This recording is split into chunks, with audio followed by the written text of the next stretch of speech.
Madame, monsieur, bonsoir. À la une de ce journal du mardi 9 octobre, la sensibilisation des élus locaux autour de la propreté des abords des lacs de la Forêt d'Orient.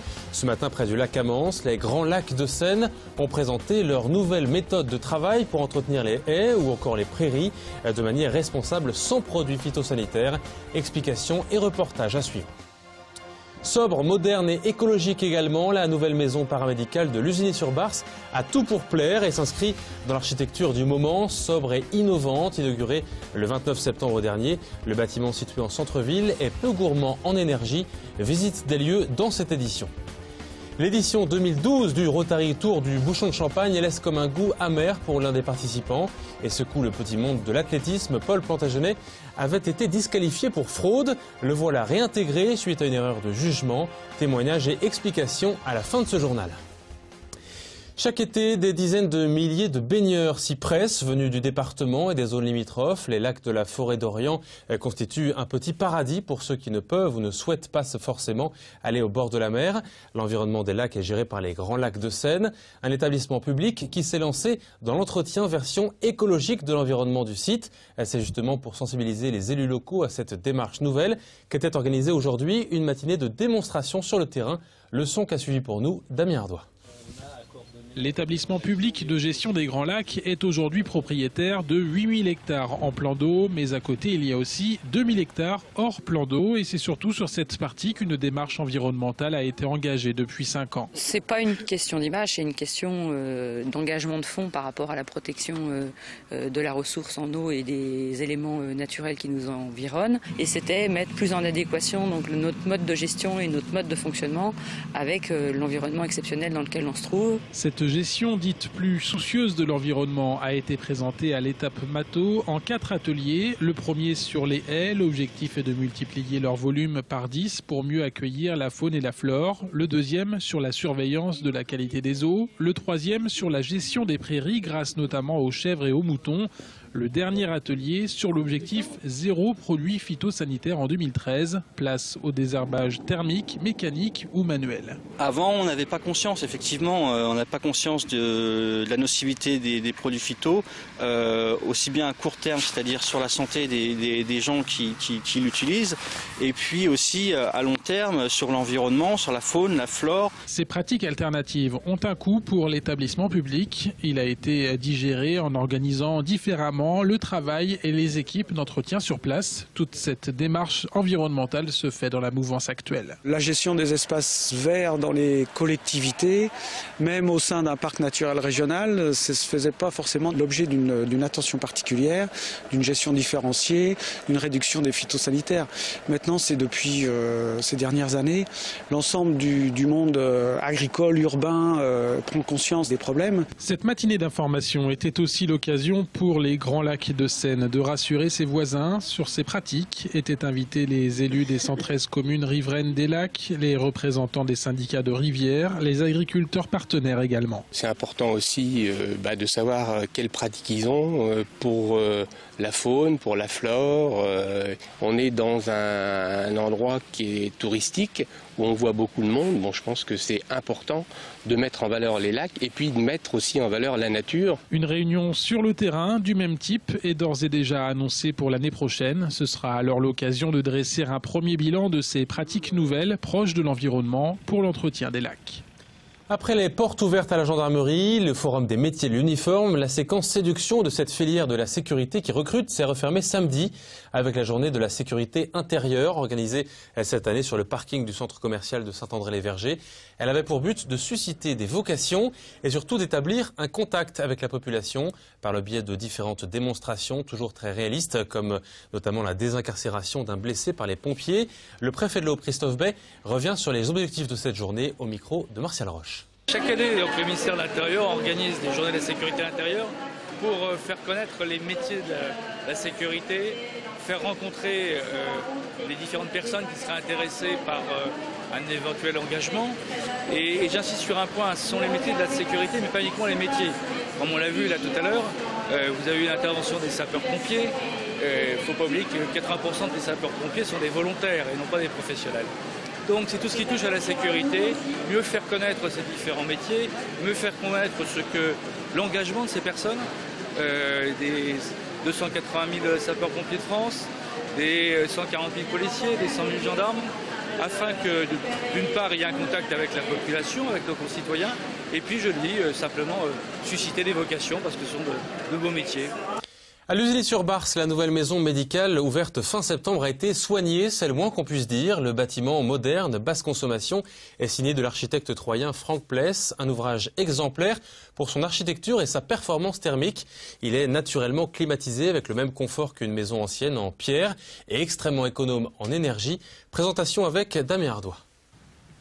La maison paramédicale de Lussigny-sur-Barse est ouverte aux patients depuis plusieurs semaines déjà. Le dossier était dans les cartons depuis 5 ans. Il est donc sorti de terre derrière l'ancien stade, près de la future maison de retraite. Nous avons pensé que sur Lussigny, vu l'augmentation de la population, le vieillissement de la population, qu'il était peut-être opportun de créer un espace de soins et de santé. Si je prends l'exemple du dentiste qui était attendu, demandé, en fait nous avions eu quelques dentistes qui s'étaient présentés, qui souhaitaient éventuellement exercer sur Lussigny, mais nous n'avions pas les locaux adaptés. Alors aujourd'hui nous avons pris les devants, c'est-à-dire que nous avons fait cette structure en imaginant des locaux nouveaux. Aujourd'hui sont accueillis les services sociaux du département, une orthophoniste et une infirmière. Tous louent leur emplacement avec la possibilité d'acheter dans le futur.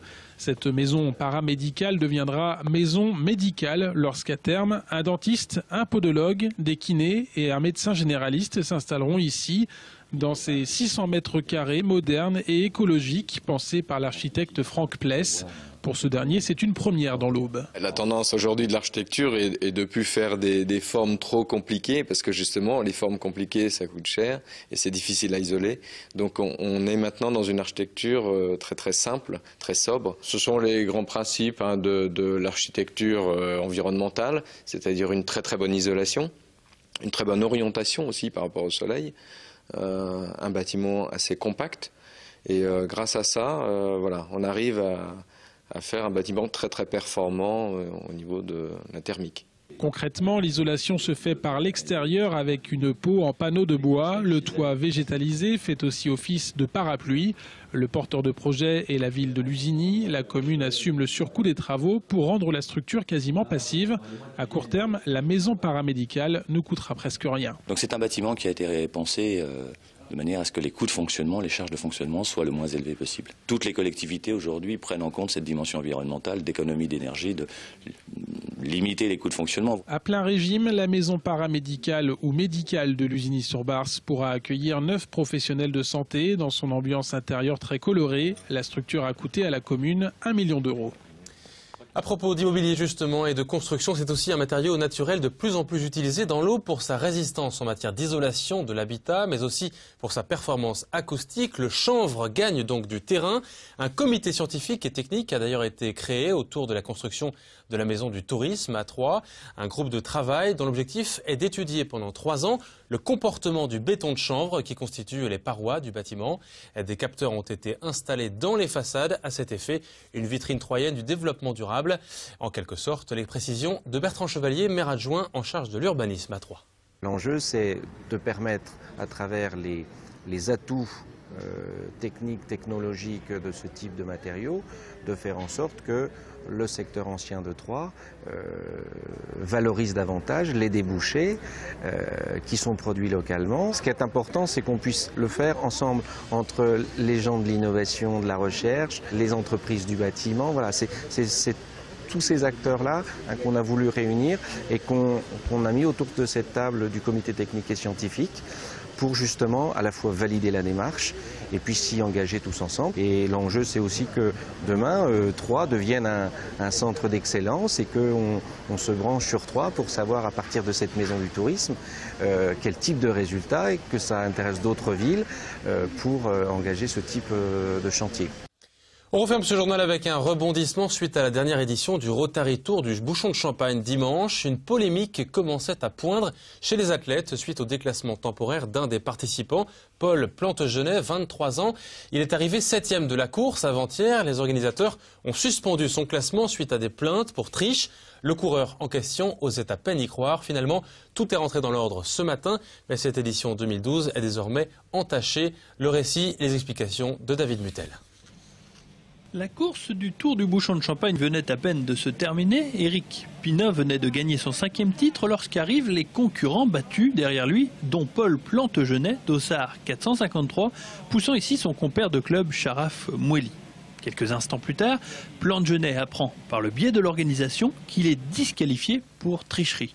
Il est abasourdi. Sur le coup, c'est vrai que j'ai ressenti ça vraiment comme... Au début, j'ai pris ça à la rigolade, et puis après, j'ai ressenti ça vraiment comme une injustice, parce que j'avais fait la course. Bon, arrêter à 300 mètres de l'arrivée, peut-être que ça se voit pas très souvent, mais bon, à ce moment-là, j'en pouvais plus. Sur ces documents, on aperçoit sur la gauche de la route Paul Plantegenet, à 200 mètres de l'arrivée, Dossard 453, marchant, est sur le point d'abandonner. C'est de là qu'est née la confusion. Il s'est mis à marcher et quand il s'est fait rejoindre par son compère de club Charaf Moueli, Charaf lui a dit « Allez Paul, tu finis, on finit ensemble ». Et puis donc il a repris la course et il a fini à la 7e place. Donc quelqu'un qui était en spectateur a cru qu'il sortait du public et puis qu'il finissait juste la course pour aller gratter une 7e place imaginaire. Sur la foi d'un seul témoignage et dans la confusion un peu totale liée au tâtonnement de l'organisation du Rotary inexpérimenté dans ce genre de manifestation, la direction de course décide alors de le disqualifier temporairement sans l'entendre. Il faut réagir instantanément, d'autant qu'après renseignement pris, quelqu'un de l'organisation du Rotary me dit « oui, effectivement, j'étais là, j'ai vu l'athlète courir et je me suis demandé ce qu'il faisait là, et il m'a semblé qu'il sortait d'entre les spectateurs. » Donc par rapport à ça, bon, on a décidé tout de suite, on a cherché à voir si on pouvait le rencontrer. Puis que sans réponse, parce que moi j'étais bloqué au niveau des résultats, on a décidé, on a dit bon, dans une mesure conservatoire, on va pas le mettre au classement, on va le retirer du classement. Et puis moi j'ai dit, on verra plus tard quand on pourra confronter les différents témoignages. C'en est trop pour le président du Sport Détente Aix-en-Othe, estimant son club une nouvelle fois sali par les rumeurs. Depuis la création du club et le recrutement de plusieurs coureurs prestigieux, Patrice Simon semble s'être attiré les inimitiés de pas mal de monde. Je ne sais pas comment on peut l'interpréter, puisque ça fait quand même 9 ans que le club existe. Et sur 9 ans, je pense qu'il y en a eu 7 au moins où il y a eu une polémique. Les histoires de sponsors, les histoires de mercenaires, tous les ans ça ressurgit. Dès qu'il y a un nouveau coureur qui arrive, c'est un mercenaire, alors qu'il y a, on va dire, 0 mercenaire. Avec l'apport de nombreux témoignages en la faveur du coureur aixois, les organisateurs pouvaient enfin faire la lumière sur cette affaire et établir un classement définitif dans lequel Paul Plantegenet est donc bien 7e, sans avoir triché. Et c'est la fin de ce journal. À suivre les prévisions météo avec un temps d'automne. En automne, c'est un peu normal. Demain dans le JT, des centaines d'offres d'emploi. Au Stade de l'Aube, un forum pour l'emploi est organisé sur place dans l'après-midi. Très belle soirée à vous et à demain.